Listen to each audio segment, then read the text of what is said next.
All right, everybody, welcome back to the Reel Down. We'll give it a couple minutes here for everybody to get on. How you doing, Jimmy? Pretty good, man. How are you doing? Good. I like that Yak Gadget hat, man. I gotta get me a hat. They wouldn't fit my head though. I don't even know why I say that. I don't know. This one runs pretty big, like for real. Not big Don't enough. matter. No. These aren't the new ones. He's got the new ones coming out. Maybe he'll get you a extra plus for your head. It's not crazy. It's just, large. Yeah. They actually don't make an Auburn. Like, my wife went to Auburn, so we're Auburn fans. My school doesn't have a football team. But the Montevallo, go Falcons. But Auburn literally does not make a hat that'll fit my head. Isn't that crazy? I don't mean to get on. We've talked about hats. I'm not. I'm fighting getting on Auburn jokes and Barn College, and I'm going to shut up. All right, watch out. All right, so we got a few people jumping on here. First of all, we want to talk about the meetup. If you don't know about it, been living under a rock, you haven't seen it, this weekend, Dale Hollow. Come out, man. It's going to be Friday, Saturday, and Sunday. $1.75 beers, $50 a night. You can stay on a houseboat. Live music, seminars. Yeah, world record smallmouth came out of there. Maybe some hot tub craziness. Who knows, man? It's going to be fun. So I don't know. Yeah. If anything, just come up and watch Milford and Brian just go back and forth getting at each other, because I'm sure that they're going to hate each other by the end of the weekend. It's going to be great. Hey, what's up, Frankie? There he is. Oh, I got to send that man a picture. Mr. Slayer. Got a picture for him. He's doing big things, man. That Slay Nation Kayak Tournament Series. That's I think it's going to be all over the north. I talked to a guy named Elvis. He's running one in Minnesota. So I was talking to him about new canoes. Got him in a Flint. All right. But they're having trails all over. So congratulations to him. All the success this year and next year. So going to be a good year for. He sent me a big Slay Nation decal to put on the trailer when it rolls around the country. Do a little advertising. Cool. Armando there. What's up, Armando? Right. Yeah, as always. And Josh Booth. How you doing, man?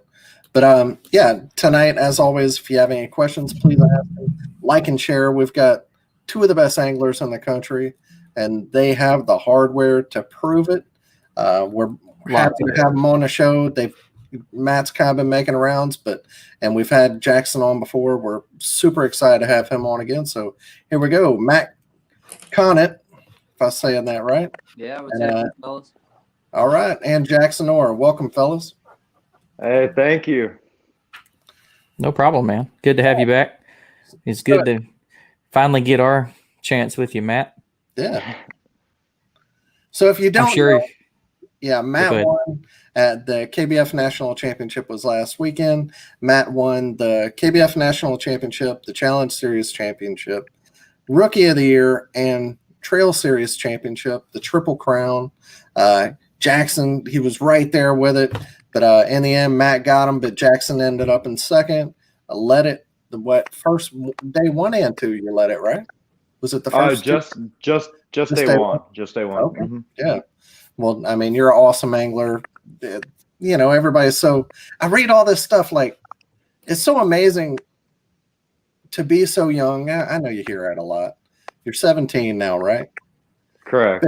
But you have made like a tremendous impact on kayak fishing, and every kind of you see it online. So everybody's so proud of you and so happy, and so it's amazing that someone so young has had such a big influence on sport. Maybe more than anybody else, honestly. Dude, I could go ahead and tell you, when I was his age, I was not the person that you would even want to talk to. Like, no, I had terrible problems. I was trying to figure out like how to tie my shoes, and you're doing great things and doing charity tournaments and kicking butt in tournaments and about to go to college. Man, it's a good life. Thank you so much. Seriously, that means a lot to me. Thank you. Well, you earned it, man. And then you got Matt. There, yeah. Then you got Matt coming in his rookie year, making a name for himself, and now it's a name that no one's going to forget, and everybody's going to be checking all the when Tourney X throws up the entries, you're going to be looking to see if you got to battle that hammer. Yep, we've got the new champ. The new champ. Yeah. All right, so if people don't know who you are, they haven't seen you on another podcast, Matt, tell us a little bit about yourself, man. Just got into the kayak thing this year, and I pretty much just love to fish and hunt, and carpenter. When I ain't doing work, I'm fishing. I always carry the kayak on top of the van. The kayak never comes off the van. Cool. Whether it's And you that's Jimmy too. What this ice to be broken to get out, we'll be breaking the ice to get out there. So, and you came from John boat, right? You were real big into the John boat fishing.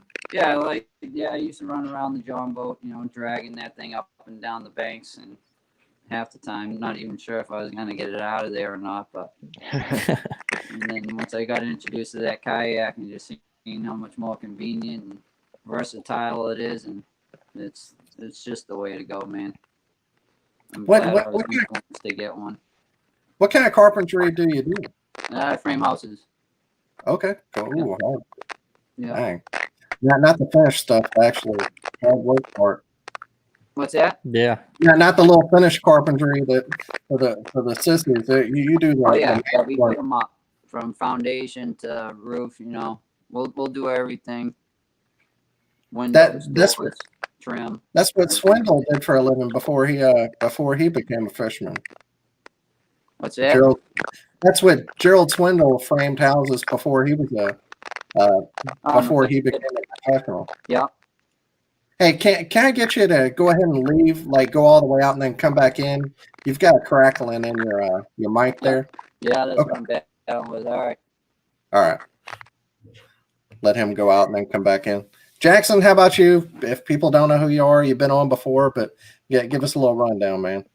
Yeah, so I'm 17. This is my 4th year on the kayak fishing trail. I started doing national events about 3 years ago and got pretty heavy into them last year. And I mean, this has been a dream come true to even be here right now. And I mean, I couldn't do it without my family, friends, and sponsors. The journey just keeps getting better and better, and I'm very blessed for that. And I mean, I'm just gonna keep fishing as long as I can and keep doing it competitively, and dreams of becoming professional and wherever God takes me. That's right. And where did you decide to go to school? I actually have not decided yet. What? Have you announced already?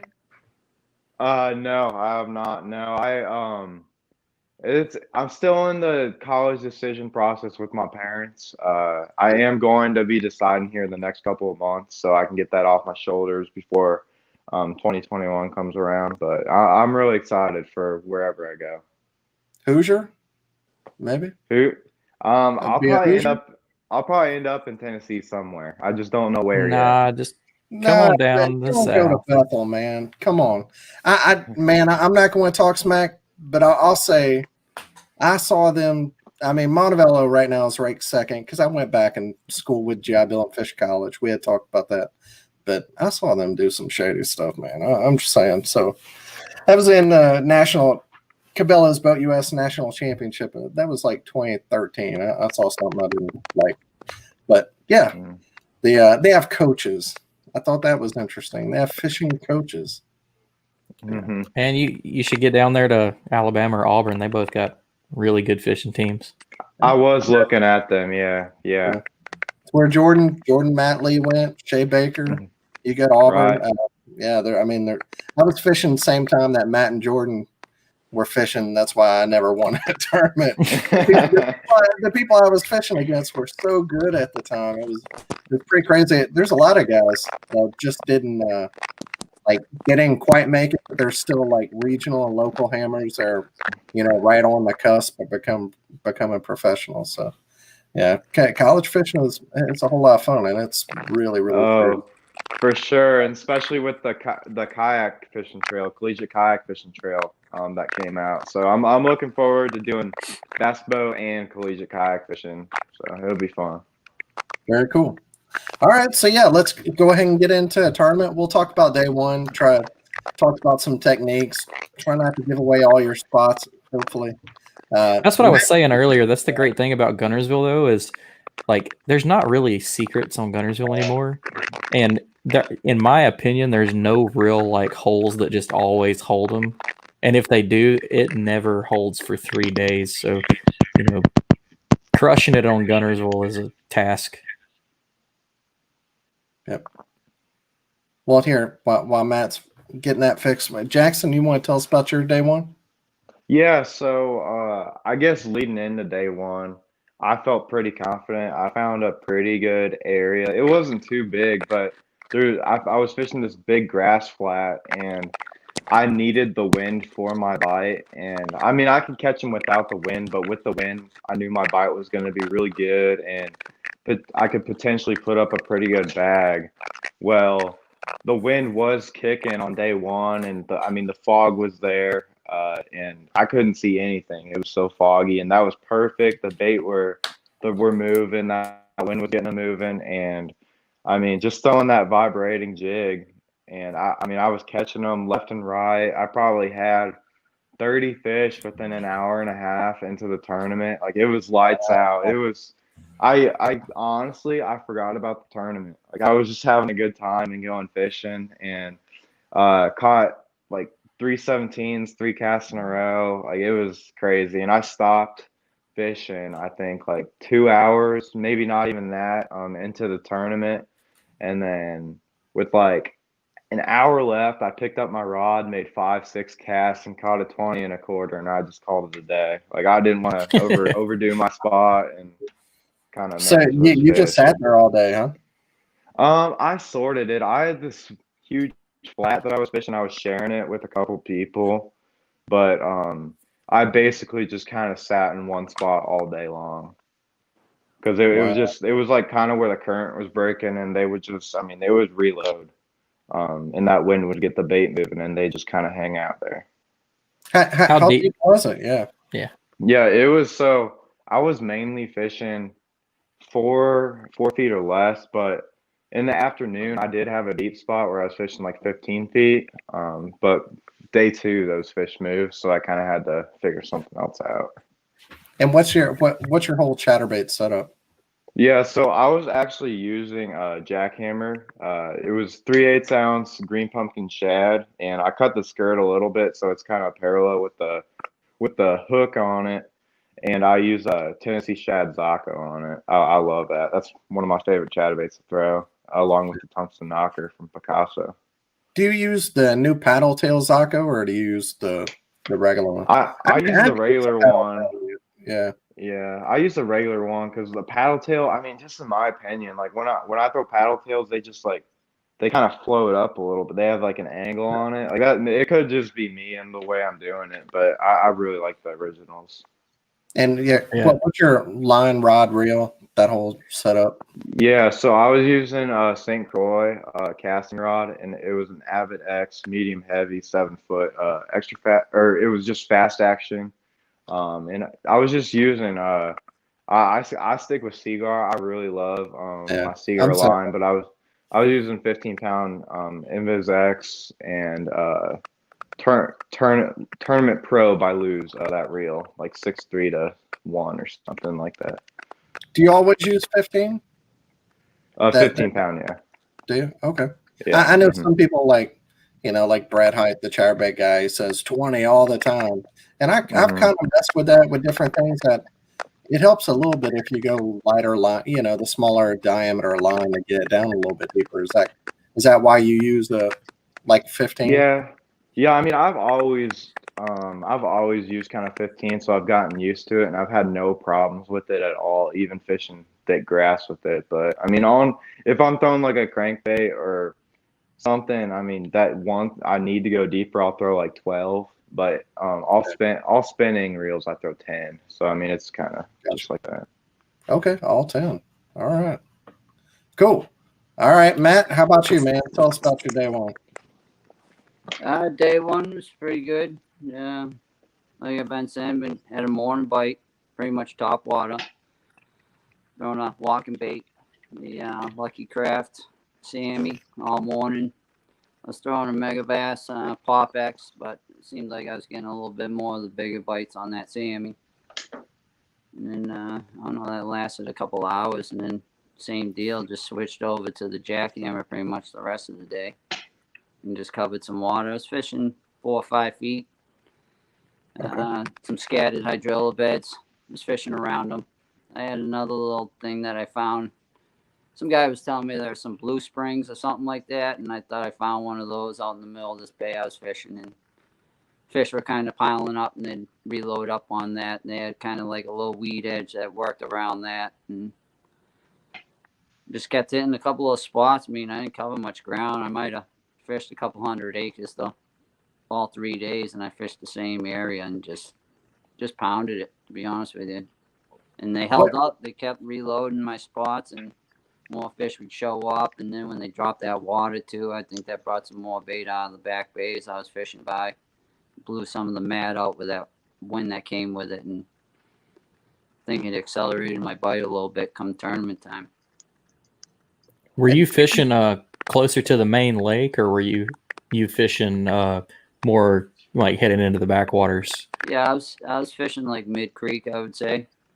The creek I was in. Sounds like both y'all were fishing transitional stuff where they're both coming and going, you know. Yeah. Mm-hmm. Yeah. Is it like the big Sammy or the 2-hook or the big 3-hook one? It's the 2-hook. The little one. Yeah, the 100. Yeah. Cool. Is there? I've been meaning to. Yeah, I know Jaxton was saying a foggy day one. Is there a certain color that you were using, or do you just keep it simple? I keep it pretty simple. It was a chrome and blue back. It was like a sexy shad color. Cool. All right. I've been meaning to, pick up a Sammy and try it because I love throwing spooks this time of year. I have so much success with it. I've never tried a Sammy, but I need to give a Sammy a run just to see. I mean, it could get better. Maybe the quality will pick up if I throw the Sammy or something.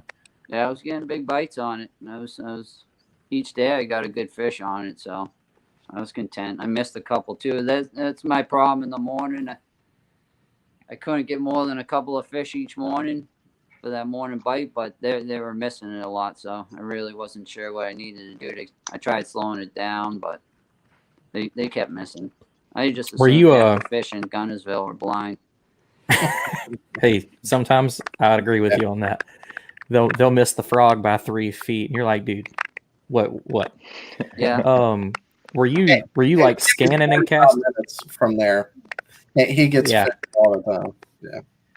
Yeah. Were you scanning, or were you like targeting like fish you were seeing or bait? I was scanning. I was just like, I had a zone where I was fishing, and I just did laps, so I was just pretty much power fishing a small area.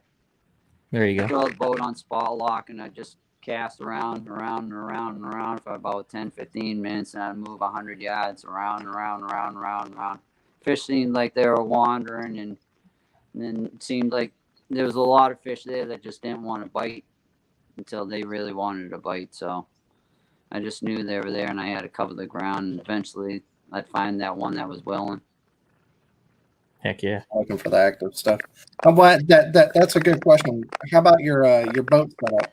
What kind of kayak you in? Motor, all that good new stuff. canoe, Pursuit, paired up with a Motor Guide XI3 with a spot lock and all that. The whole setup's key. I mean, I just put that on track and a couple of clicks up, and I'm barely creeping along, and you can just sit there and cast and not worry about nothing. Are you doing a lot of standing and fishing in it? Oh yeah, I stand all day. I never sit down. I took the seat right out of my kayak. I put a cooler in there, and I just acts like a box sleeve, you know what I mean? I can fit 4 boxes, and then my terminal tackle box on the flat right on top of the small cooler. And it's waterproof, and if I got a long ride, then I'll just sit down on the cooler. Are you still running the remote, or did you buy the wireless foot pedal? No, I got the hand remote. Yeah. I think it's Cody Milton, I think, has both. And I figure for somebody that stands all the time, like you're saying, that pedal may come in handy. I've been thinking about that. So I mean, I told myself maybe after the years out, I'll get one and try it out. But It would be kind of nice. Yeah. Also, you got to keep both feet on the ground at the same time in the kayak. You know what I mean?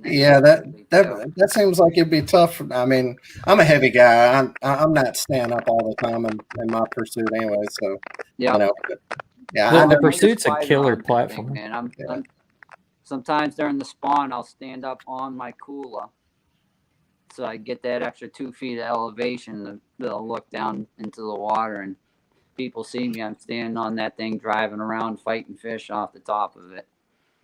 Wow. Yeah, the pursuit's killer. It's got pretty good stability for real, but you, like Dan was just talking about, and you were saying, got to keep both feet on the ground. I've been standing before, hit something, and landed on my face on that front hatch of that boat. So it's definitely possible. Oh, yeah. Like, it's something to keep in mind. Yeah, at the Susquehanna, I had a couple of moments there in the dock, steaming out in the morning, hitting some of the rock slate ledges that you can't see. Yep. All right, hey, I'm going to mute you whenever you're not talking. Still got a little bit of popping. Yeah, I don't know what the hell's up with the mic. It's all right, man. All right, Jaxton, how about you, man? I know you're a Hobie guy. Yeah, I'm in the Hobie Pro Angler 14 with the 360 drive. I really love it. I mean, I've got nothing but great things to say about the 360, and I mean, it was a game changer with those kick up ends, especially when I'm fishing rocky areas and shallow bottom. So, and the grass too. I'm sure I mean, everybody knows that's kind of maybe an advantage that Hobie guys have with that Mirage drive, that it a lot of times they pick up grass. It's super easy to. Oh, go ahead. No, go ahead. Finish up. I'll ask you. Oh, I was just gonna say it's super easy to pedal through all that thick grass, just kind of like you were saying. So it made it where I was fishing, that was super key. Have you had any thoughts on throwing a motor on it? I have, actually. I've been talking to my dad about that here probably the last 3 weeks. I'm really, really looking at the Torpedo or even the Motor Guide. I'm really looking at both of those, and I'm probably going to end up getting one before next year and before next season. Well, you got to spend those tournament winnings on something. Yeah. And you already got Dakota, old Stormy. He can hook you up with the battery for it. Oh yeah, Stormy's great. Super grateful for him.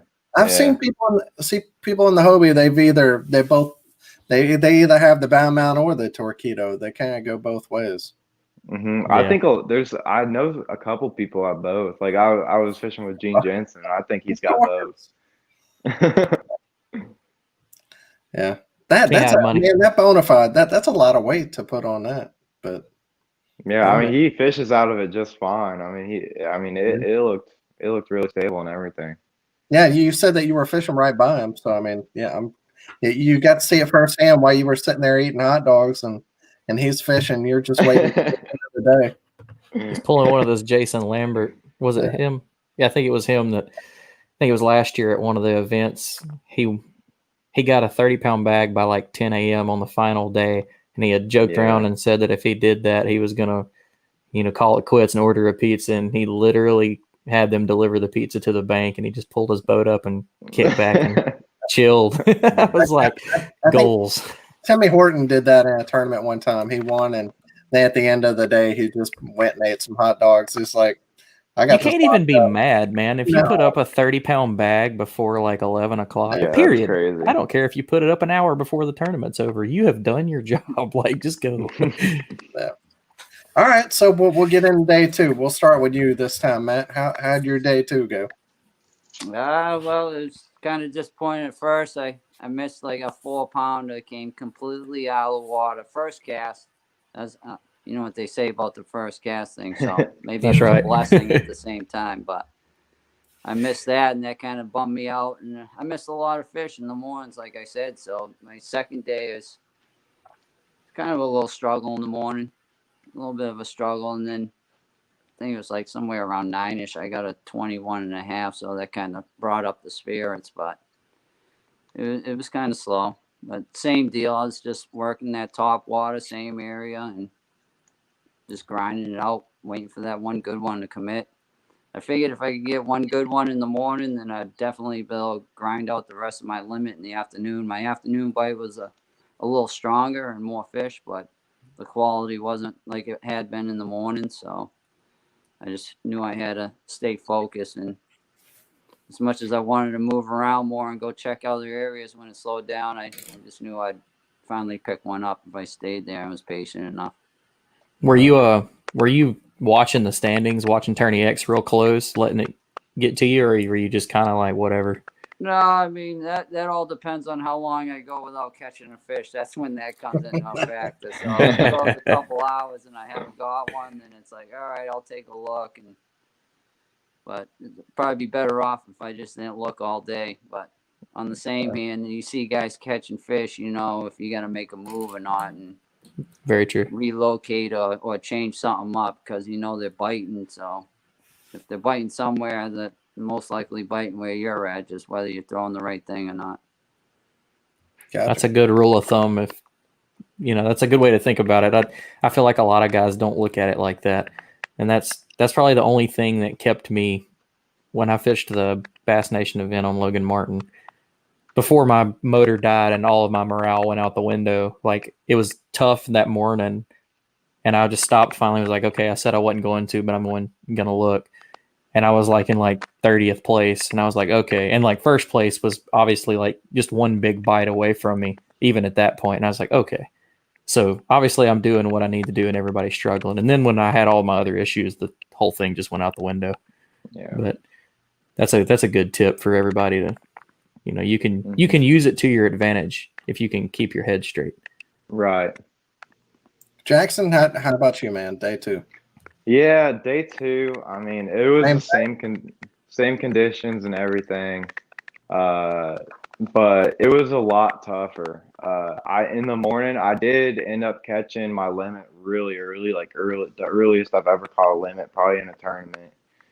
But the big ones, they were there, but I kept losing them. I don't know what was going on, but Gene was having the same problem. They were just, I mean, we were reeling in and they just hit it and they wouldn't fully get it. And it hurt a couple times because I saw a couple like 18s, 19s. Like I probably lost 3 over 18 there in the morning, like just right at the boat. They just come and grab it super fast. And I mean, there was nothing I could do about it.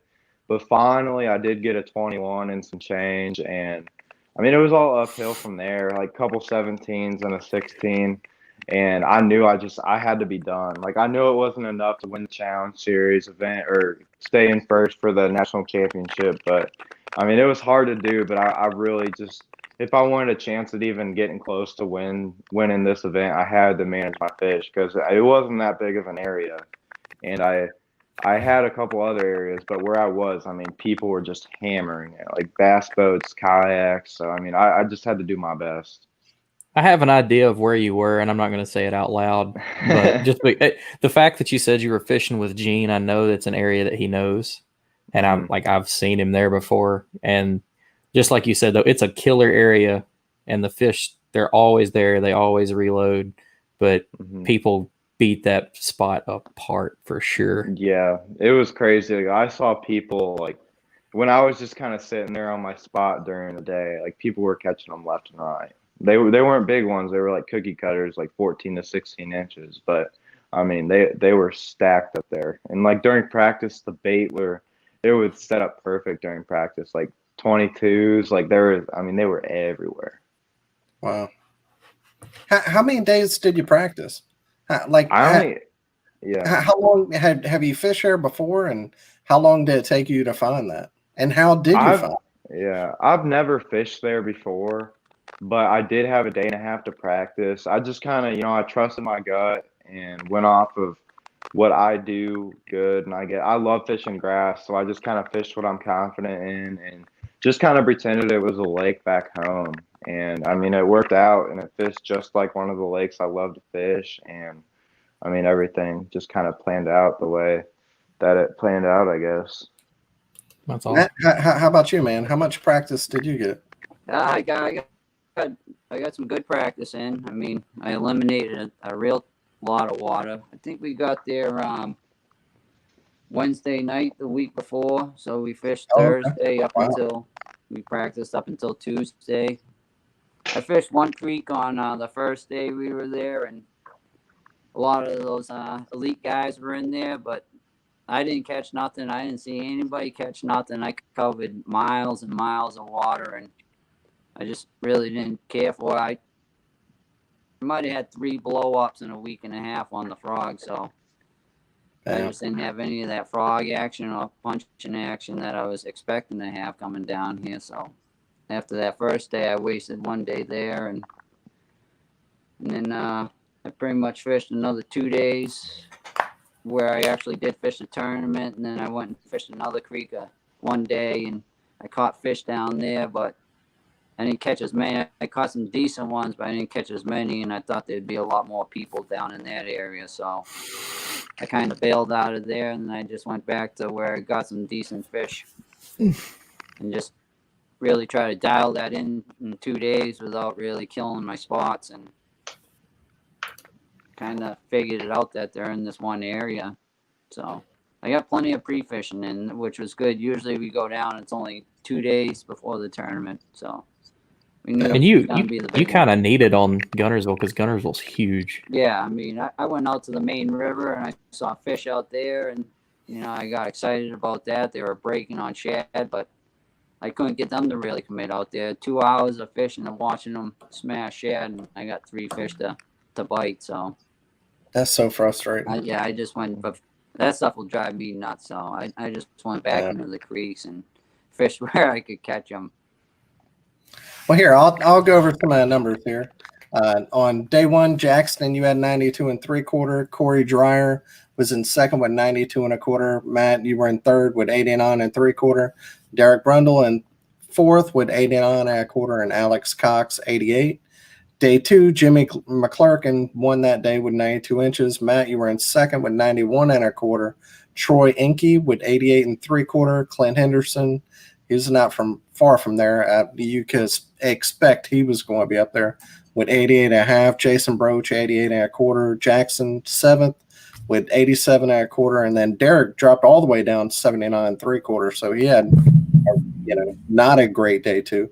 But then now we're getting into day 3. I'll tell the numbers here. Mike Elsey, we were talking about him, champ from last year.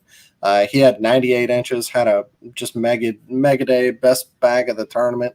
Alex Cox, second with 93 3/4. Matt, you were super consistent. You went from 3 to 2 and then to 3 again, 92 1/4. And your numbers actually went up every day. That's awesome. Joshua Sharp in 4th with 92. Rob Pagano, 91 inches. Derek with 90 3/4 and 6th. And Jackson, you dropped down that day. Sounds like that's that area that you were sharing with Gene, and just the pressure kind of eventually got to it, huh? And you had 80. I think the weather played a huge factor too. I honestly think thought it was going to be the best day of the week, but I mean the bait moved and I went searching for him, but I couldn't find him. Yeah. So tell us about your day 3. I mean, still 82 1/4. It's not like you tanked and had a terrible day. I mean, that's still a good day.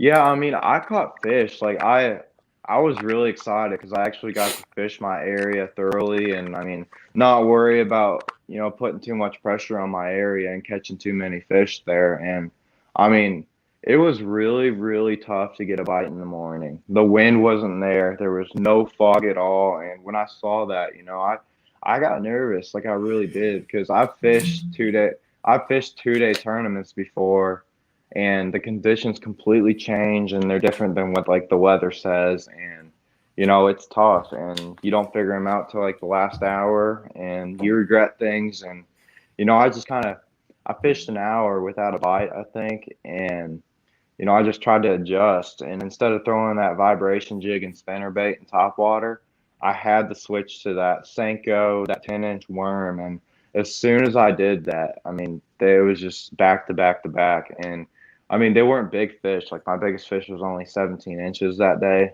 But I mean, it was fun, and I had a blast, and I've got no regrets about how I went fishing. And I mean, it just played out the way it did. So they just kind of went down further in the grass? I honestly think they went farther out. Like I went farther into the grass, searched for them. I mean, I lost one that was probably 18, 19 at the very, very end of the day. But I think they went farther out and went into that current. But I could not find them, and I didn't want to waste too much time looking for them. Yeah. But, all right, Matt. Day 3. You're like, man, I've had 2 great days. Third after day 1, second after day 2. So you were leading it at that point, right? Yeah, Yep. I mean, you had to have been. So, I mean, going in day 3, what are you thinking? This is my first big tournament, my first big national championship. I'm here. I'm leading the dang thing. And so you had already won after day 2, the trail series and the challenge series. They had been, you had won those? Yeah. Okay, so you're feeling good. You've got a couple of beers in you, I guess, and going in day 3. I felt real comfortable going into the day 3. I mean, I had better fish day 2 than I had day 1. I missed a couple big ones on the top water and on day 2 in the morning, so I felt confident that there were some more big ones in there. One I caught on a chatterbait hit about 6 feet from the kayak, and when I set the hook, it went one way, and then another wake went the other way. So I was like, oh man, there was 2 big ones competing for my chatterbait. So I felt confident that there was still a couple big ones in there to be caught, and I did better that day. The second day at the end of the afternoon, they came up schooling, so I'm like, all right, this is still plenty of fish. So I was feeling really confident, and but it was kind of slow for me when that wind picked up. That first little bit of wind that came in the morning on the third day, it blew all the loose grass from the mat out to where I was fishing. So no it was top tough water to even fish that walking bait in there. So I kind of had to like cast, and then I could get 10 feet of working it, and then I'd have to just tap out and reel it in and cast for another little clear spot, and then the wind picked up and moved it off a little bit to the east and cleared it out for me, thank God, after the first like hour and a half. And then it died out, and it was better.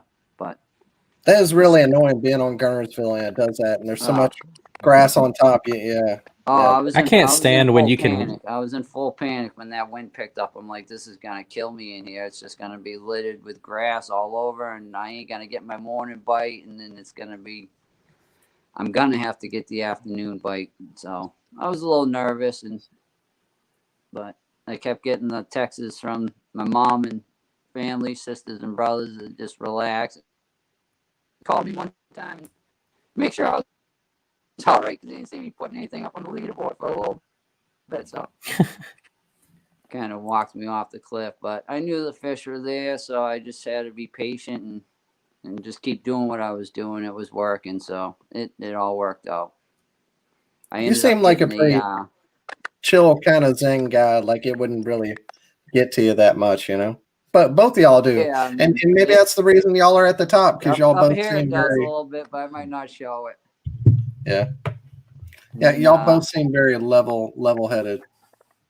Yeah, and then I had a decent lead. I had Jax by an inch, and then the next guy was 7 inches for third, and then I think it was like 11 inches for after that. So I'm like, you got a little bit of buffer, so you don't have to be full panic yet.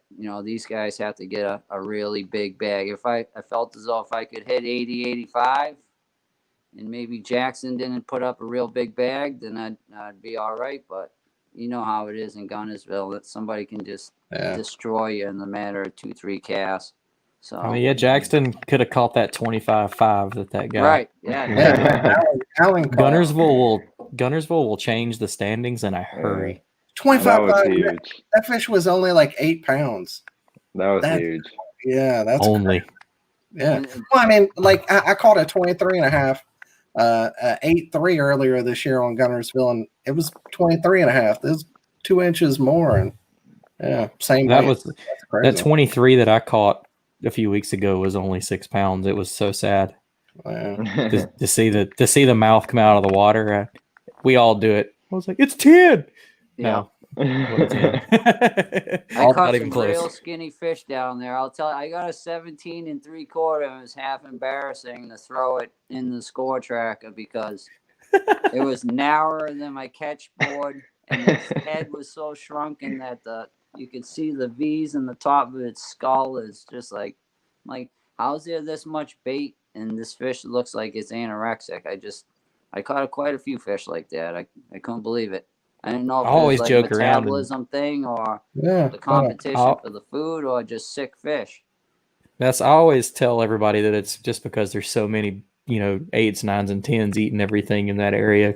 Because I can't tell you how many pictures I probably have on my phone of fish from Guntersville, just like you said, in the spring, that you should be catching an 18 that's, just about to pop. Yeah. And they're, paper thin, just like you said. You can see the V's. Yeah. You can see the hog trough all the way around it. And it's just like you said, it's embarrassing to send that one in. Like this is what the bass boat guys are laughing at. Yeah. So yeah, I'll go over the numbers here. So in the end, Matt, you had 273 and a quarter, Jaxton 261 and a quarter, and Derek 259 and 3/4, Russ 258, Alex Cox with 257 and a quarter. So congrats, man, y'all. I mean, y'all did it. It happened. That's an amazing thing to best this field that's so good, any national championship, to do well anywhere in the money is an amazing feat against the people that you're fishing against. So really congratulations on a body of water that neither of y'all have been to before, right? Had you been there before, Jaxton? I've never been to Guntersville. Yeah. No. Wow, I didn't know that. I figured you'd been down here. Mm-mm. No, something to say for Matt is, rookie year, you hammer out an amazing, year. Yeah. You do good. You win the pinnacle, and then you triple crowned it. Like, you might as well quit kayak fishing now, because what high are you going to get? Please quit kayak fishing. Yeah. At least the tournaments I'm going to fish. It'll just drive me that much more to just, I'm super competitive no matter what I do. When I was dirt bike racing, man, I got a dirt bike, and in the first year I wanted to go out and race hare scrambles. It's like, dude, you got to learn how to ride the dirt bike before you can go and race. But nah. If I'm competing, then that's what I'm happy doing, whether it's fishing or anything. I'm super competitive. So I just got some heavy drive to keep my head down and keep going. That's right. So, Matt, what do you have coming up after this? The next planned thing is the tan house. I locked a position in that. Thank God. I didn't think I was. When I came down to Guntersville, I was chasing my ROI. I had a bad super trail up in Maine, bombed that, and then we went right down to Virginia and fished their super trail the very next weekend with no pre-fishing. Just showed up at the ramp, figuring there was only 40 guys signed up. If I finished somewhere mid-pack, I'm going to pick up 100 AOI points. So that's a no-brainer. So we went down there and did that. I think I got in by 60 points, so it paid off. It paid off. Heck yeah. Ain't any other tournaments left this year? Or is this taking a break and going to the woods? Me? Yeah. Oh yeah, I'll be hitting the woods up until the rest of the year for sure. I might get out a couple of days after work and try to hook a couple giants, but it's deer season now. So yeah, that's right. Y'all have great hunting up there, huh? Yeah, it ain't bad. I mean, it's not like you're hunting any farm country or anything. I'm looking in houses, windows, and stuff in my tree stands most of the time. So wow, kind of like an urban hunting type deal up this way. And there's a lot of guys, so it's tough to get away from anybody. Whenever I was in the Air Force, I was up in Bangor for 6 months. I was out golfing, and this big giant moose goes walking in front of me, like in front of the green. I'm like 100 yards out, like not a care in the world. It's like, I live here. You'd be gone. I'm all set with hunting Maine, man. I went to Maine one year. I hunted for 7 days. I saw one doe. I'm like, I'm never coming back to this state again. Never. It's tough hunting up there. There's a lot of woods up there. A lot. And Jaxton, how about you, man? I know you got the big tournament of champions coming up. Yeah, I've got the TSC. I'm really looking forward to that. Then I think I'm also going to fish there's a Bass Nation event on Chickamauga. I think like late November or something. I'm gonna try to fish that, and if I can get out of school and do that. So. Well, I'm just gonna come fish with you because I'm gonna fish that event, and I have no clue what to do on that lake. Because every time I look at it on the map, my head explodes. I love that lake. That lake is so good. It's one of my favorite. I've never lakes been ever. there. Really, it's a good lake. I'm sure he's got a couple of waypoints for you. Hey, I'll take them. I'll take them. Yeah, here you got there you go, Bailey. He's going to be there. It's kind of shaping up to where where that chick event. I know, Josh Smith from Dark Waters. You've got people from all over the country because it's the only event in November. There's nothing else to fish. I think that would turn out to be like a mega event, like a in the year huge blowout tournament. Yeah, I bet there's going to be honestly over 200 people. Yep. I was just about to say, I think it's going to be like the first one, and it's going to be just literally every name, everybody going to come down for it. Yeah. You should come down there too, Matt, man. Just come put the hammer on some. I have to bust out the paddle though, right? That's true. Yeah, I think so. Just get a pivot drive. I don't have arms for paddling, man. These things are like twigs. I'm right there with you. Pivot drive, man. You can pedal that thing around. Yeah. No, maybe who knows? Maybe you just put the bug in my ear. So. Yeah. Well, they've been on back order, but they'll at the end of this month they'll be available. Hey, I'm sure we could get you one. In the woods. Yeah, I'm sure Blake will send you a pivot drive. No problem. Yeah, we'll work something out, I'm sure. Yeah. Well, look, you could get a non-resident hunting license. You could do a little pre-fishing, do a little hunting in Tennessee. There's some big deer in Tennessee. Then you could go slay them on chick, and then you go hunting some more. Yeah, that would work out. That would work out. See? You got some land that I can poach or what?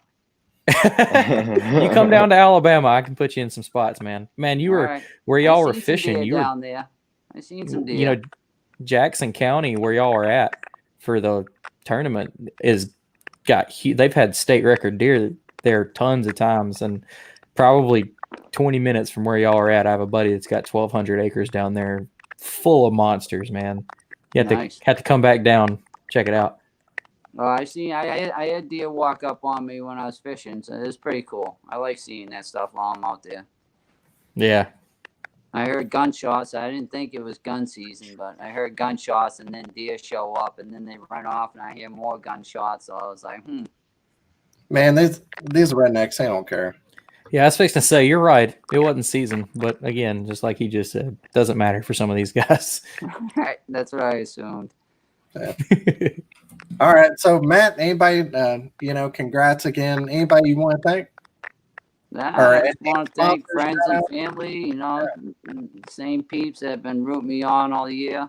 My good friend Derek Brundle and Rob Pagnona. We did a lot of traveling together, a lot of good times, a lot of good memories, and a real lot of laughs with them guys, and just really been enjoying myself all season. So, and, anybody that supports me, I got to thank, and my boss too for, I got a couple of weeks paid off, but I've probably taken about 6 weeks of time off this year. So he's really taking care of me. I can't thank him enough. Very cool. Hey, that's a good point that we just missed. Yeah. The chick event's a Bassmaster event. You can use your motor. Yeah. It's not a Hobie. That flew right over my head. Oh, that's a bass. All right. Yeah. Oh, yeah. Oh, here he comes. We'll get the train going. All right, Jaxton, how about you, man? I gotta tell you, I love that Gill gear. I see you wearing that Gill shirt. Mm-hmm. Shout them people out. I know they got some great gear. Oh yeah, they're amazing. I mean, from rain gear to just everyday clothes. I mean, they're spectacular. But no, I want to thank you guys for having us on tonight, and I mean, it's been a blast for sure. My friends, family, sponsors, and of course the man upstairs for directing me in this path. And I'll list my sponsors right now. I've got 13 amazing companies that I've been very grateful to establish relationships with. I got Picasso Lures, St. Croix Rods, Gill Fishing, Hobie, Eagle Claw and Trocar, ram mounts, tourney tag, tourney X, fishing online. I want to give a huge shout out to Fishing Online real quick. I mean, they overnighted a package to me that I really needed really bad for that event. Huge shout out to them. And I got Cal Coast Fishing, Dakota Lithium, Dry Dock Marine Center, and Tacticam. So I'm super grateful. As a 17-year-old, I mean, this has been surreal, and I mean, I'm just gonna keep doing it as much as I can and take fishing to the next level as far as I can go, I guess. And whatever happens. I'm just gonna give it my all. That's right, man. Heck yeah, man. Yeah, the trajectory you're on, be all in. You know, no, don't think about anything else. Just do it. You'll get there. I appreciate it. I think everybody in the sport believes you're going to get there. So just keep it up. I think that you're on the path to get there. If not before most anybody else, you'll do bigger and better things than most anybody else will. And it's my honest opinion. Yeah. Like, I'm sure, I don't even want to say 10 years, could be a few years from now. We're going to, when you wake up in the morning, you throw it on Bassmaster, be like, know that guy. He used to kick our butts down here too. We're traveling together, and then Matt will come on too. Yeah. Well, thanks, guys. Wish Jaxton good luck at that TOC tournament, man. Oh, thank Good you luck, so dude. much. Yeah. Take it Hey, down. congratulations on everything. Take it down. Seriously. It was a pleasure competing against you over this tournament and all the other big hammers that are out there in KBF. So yeah, I'm just for sure. blessed to be able to compete and blessed for it all to work out and pan out the way it did. For sure. Amen. There you go. And we'll have Derek on another time. Congrats to him, third place. We wasn't able to have him on tonight, but we've had him on before, and we'll get him on again. Congrats to you two, and we'll see y'all again for too long. Thanks for being awesome. Thank you. Yep, thank you so much. Have a good night. Thanks, guys. And good luck in the woods. Heck yeah, appreciate it. Y'all too. Talk about two gentlemen right there. Doesn't wow. get any better. Yeah, that two men that are doing it right. That's fun to see, man. All right, so let's talk about some events that happened last weekend. Let me mess up some names. If I mess them up, call my boss, Brian. He'll tell you to. I don't know. I don't know what he'll tell you. But He probably just won't answer it. Yeah, probably. DM him. Our customer service is poor here at Paddle and Fin. But you had the Cass Tennessee State Championship, 98 anglers. Old KBN Ryan Lambert won that one. Whooped the field by over 10 inches, 98 and a half. Beat absolute hammer Brad Golden, 88 and a quarter. Jordan Marshall, he's always up there, 88 and a quarter. You had the Pennsylvania Bass Nation Kayak Series on Susquehanna, 34 anglers. David Gallagher won that one with 88 and a half. John Klein with 87 and a quarter. And Josh Sims with 87 inches. And then you had the Arkansas Kayak Fishing State Championship on Beaver Lake. That one had 51 anglers. Dwayne Beatty, a name that you hear over and over and over. And he was on KBN tonight. If y'all didn't hear that before our show, go back and watch that show. 84 and a half. Second place, Kyle Long, 77 and a quarter, and Cole Sykes with 77 and a quarter. There was the Wild West Bass Trail. They had their tournament champions out on Clear Lake, and I emailed them. The results were not up on Tourney X, and I emailed the director, but he didn't get back with me.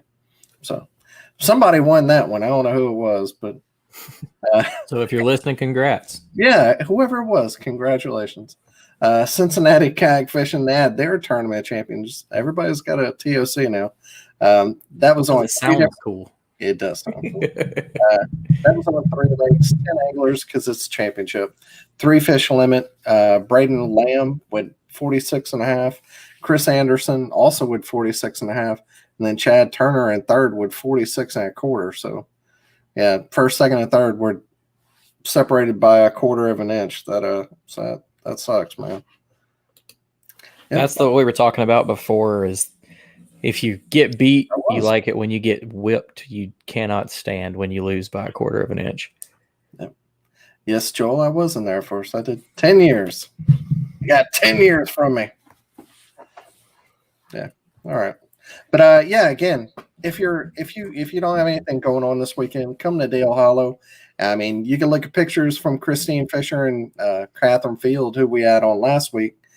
I mean, they were laying a hammer down today, so the bite's on. Catch us some giant smallmouth. Come on out. We're going to have, like we said earlier, it's going to be a good time. Seminars, all that good stuff in 9 years. There you go.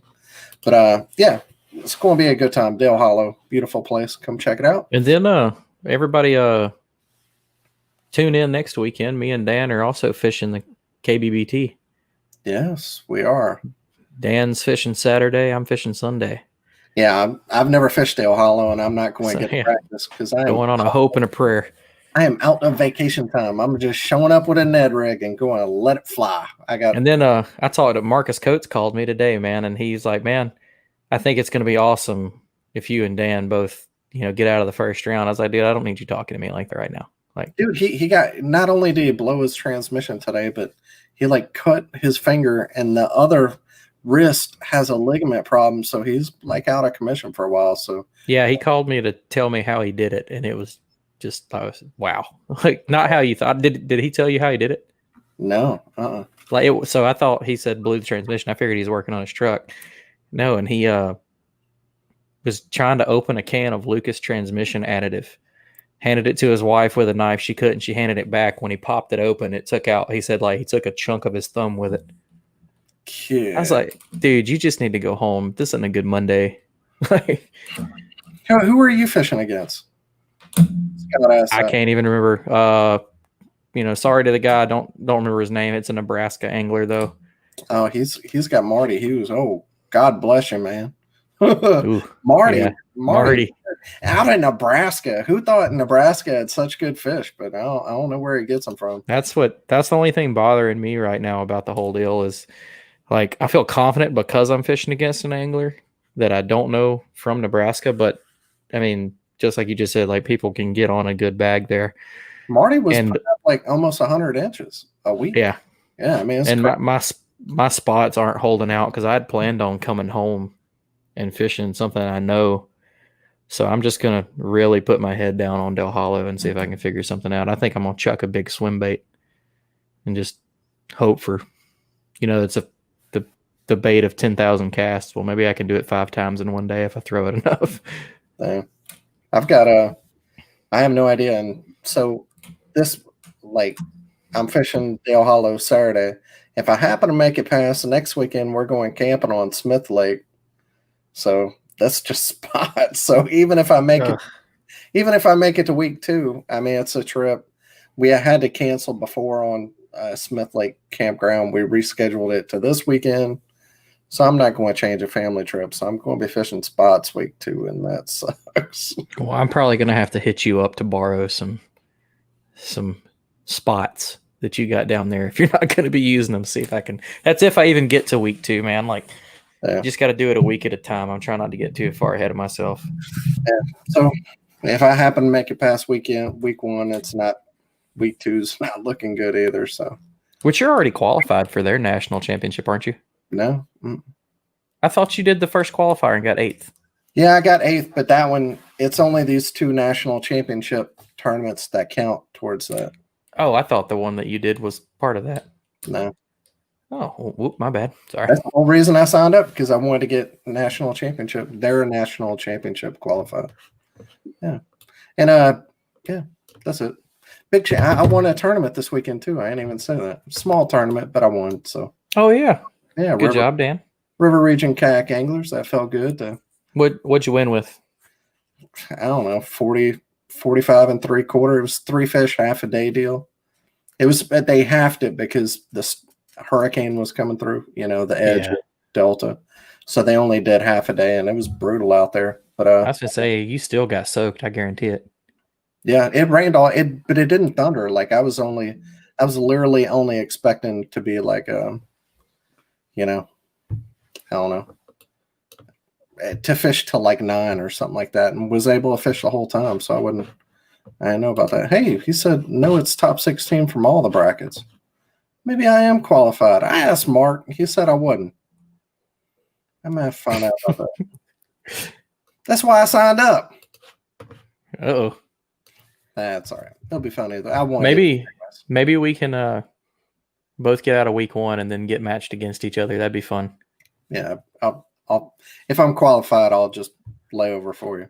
That's not even fair.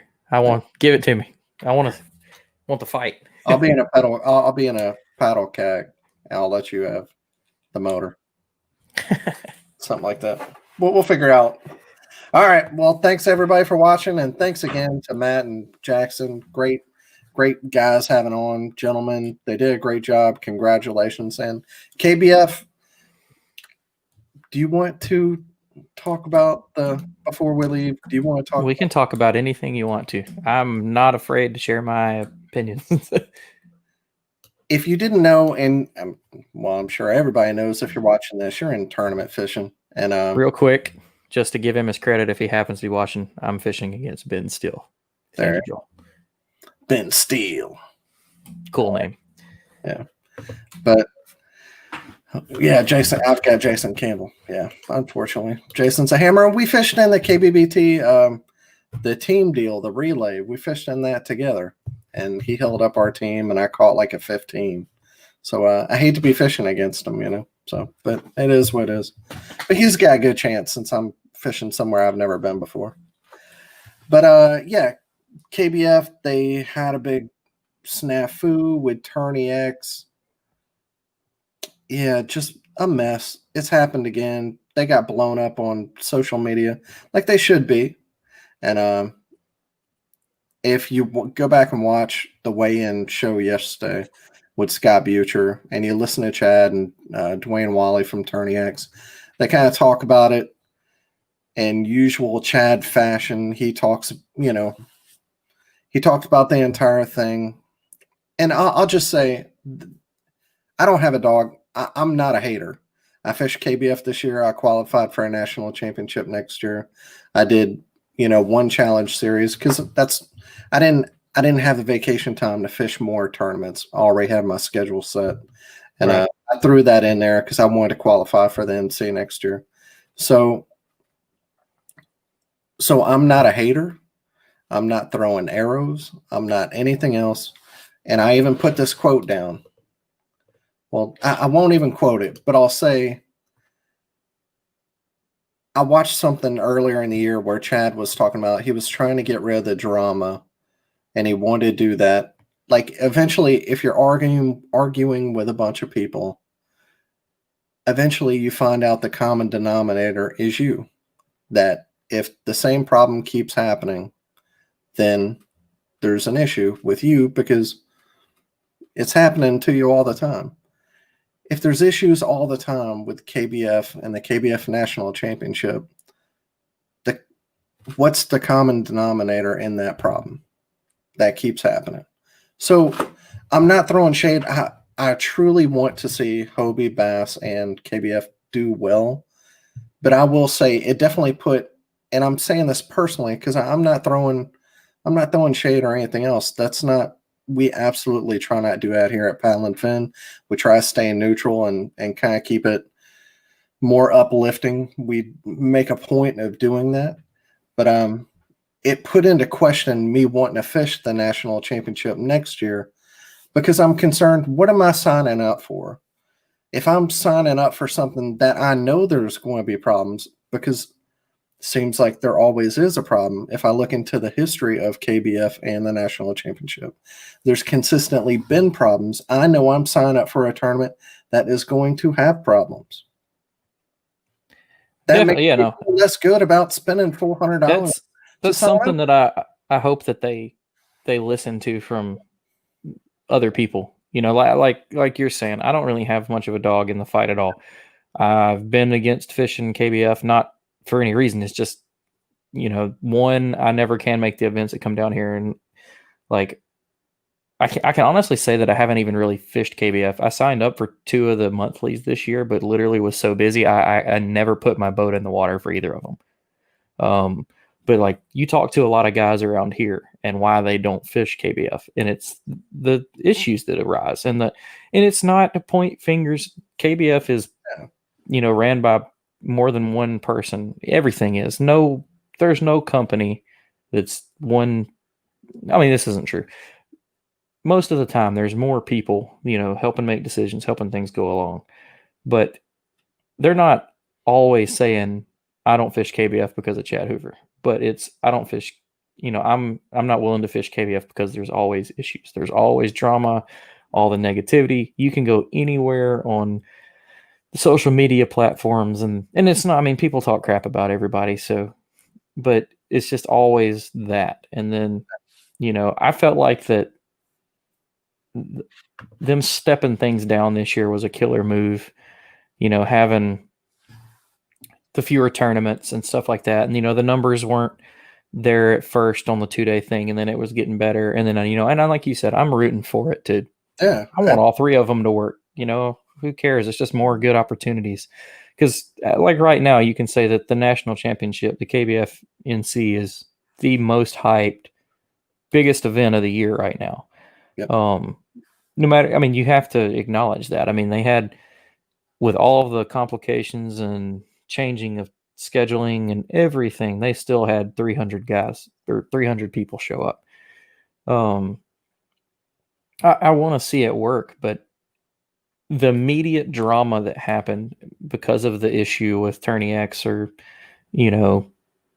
that's got to affect people, affect their thought process, affect, I mean, hell, who knows? It could even affect how your sponsors look at you. Like, I mean, I'm a businessman. I understand there's always people looking at you. Like, it just can't be a good look.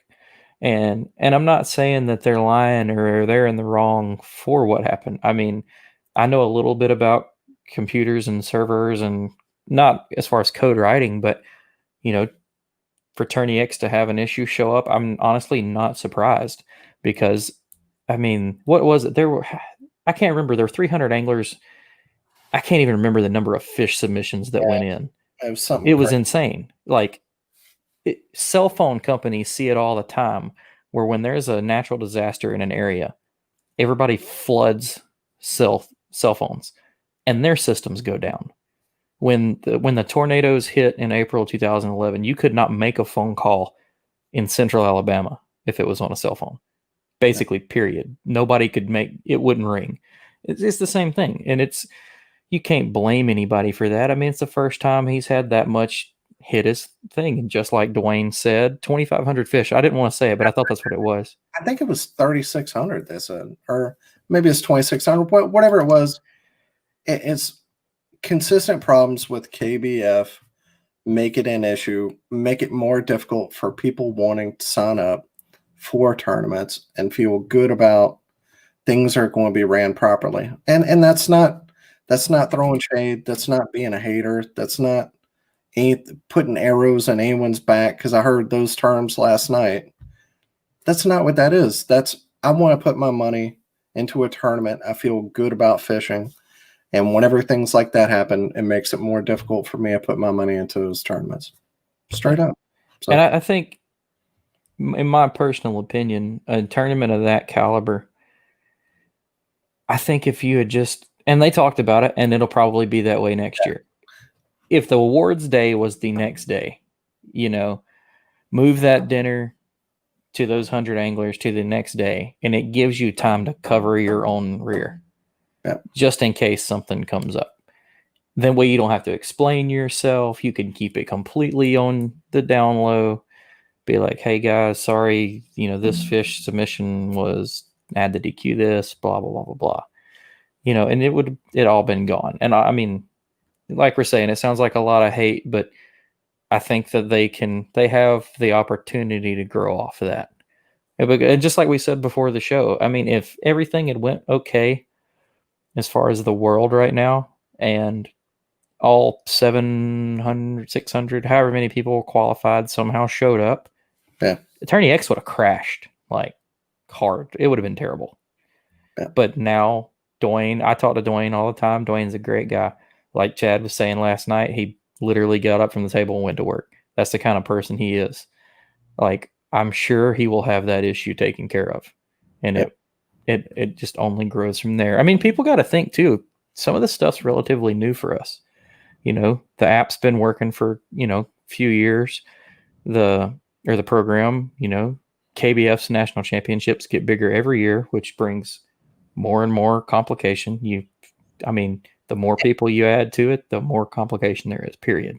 It sounded like from the video, like Dwayne, they have the problem. He said that they have the problem figured out and that within the next couple months it's going to be fixed. I guess they're not having a tournament that big, so it's not something they have to fix right now. For those big tournaments where you're adding, subtracting, and doing all these different things for multiple, the NC Trail Series, Trail Series, Challenge Series, and all those things. Whenever you put them all together, the formulas or whatever it wasn't like a server crash. It was the way it was all tallied, calculated, that didn't work in the system. So it sucks. I hate it happen, and that's it. But that shows the kind of anglers too. I haven't heard of anybody being, super upset about it because, most of the guys in our sport are understanding and, everything was taken care of. I'm sure that they'll all still fish just like they have been, fished where they've been fishing. So, yeah. But did it seem strange Matt didn't know how much money he's won yet? Yeah, that's the kind of stuff that would irk me. At least have it together enough to tell me how much money I'm fighting for, which, okay, money's not about everything, whatever. I know. But when you get to that point of your fishing season, you're fishing for that. You're fishing for that title. You would like to know, you want to know what you're fishing for. Yes, I'm going to get the championship, but what does that entail? I don't want them to be like, all right, you are the national champion and you won. Yeah, we'll tell you in a couple days. You won this roughly. That's not good. And then the next thing is, if I don't know how much I won, I haven't got paid yet.